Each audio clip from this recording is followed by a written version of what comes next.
ఈ సినీ నిర్మాణంలో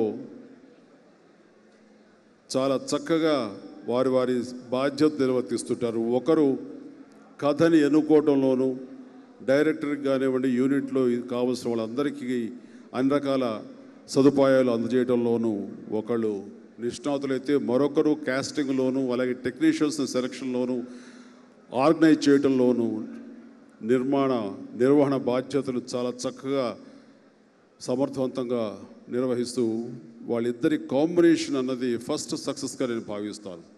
అంత అండర్స్టాండింగ్గా వెళ్తారు. నిర్మాత అనేది ఏ సినిమాకైనా సరే ఆయువు పట్టు లాంటిది.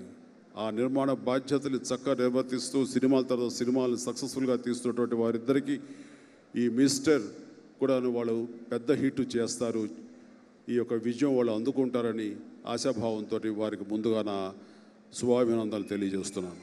ఒక క్యామియో రోల్ నేను వేయటం జరిగింది, అది బ్రూస్లీలో. ఆ చిన్న క్యారెక్టర్ వేయాలని పట్టుబట్టింది సీను వైట్ల.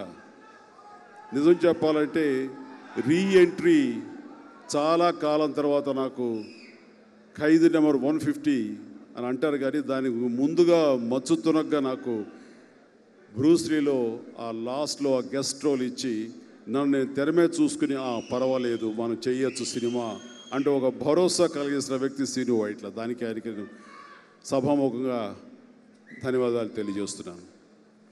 కాబట్టి ఈ సినిమా ద్వారా మళ్ళీ సీను వైట్ల తనేమిటో నిరూపించుకుని తన సత్తా ఏమిటో తెలియజేసుకుని సినిమా అవుతుంది. ఆ రకంగా అతనికి సినిమా విజయవంతమైన సినిమా కావాలని మనస్ఫూర్తిగా నేను నా యొక్క శుభాభినందనలు తెలియజేస్తున్నాను. And all the best Seenu గారు.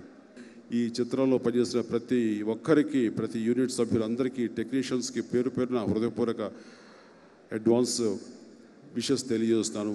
I wish each and every one all the best. Thank you very much. And Srinu Vaitla గారు ఆల్ ది బెస్ట్ అండి. Mickey J mayor, you gave really good music. Thank you so much. And మా అన్న చాలా అందంగా ఉన్నాడు కదా.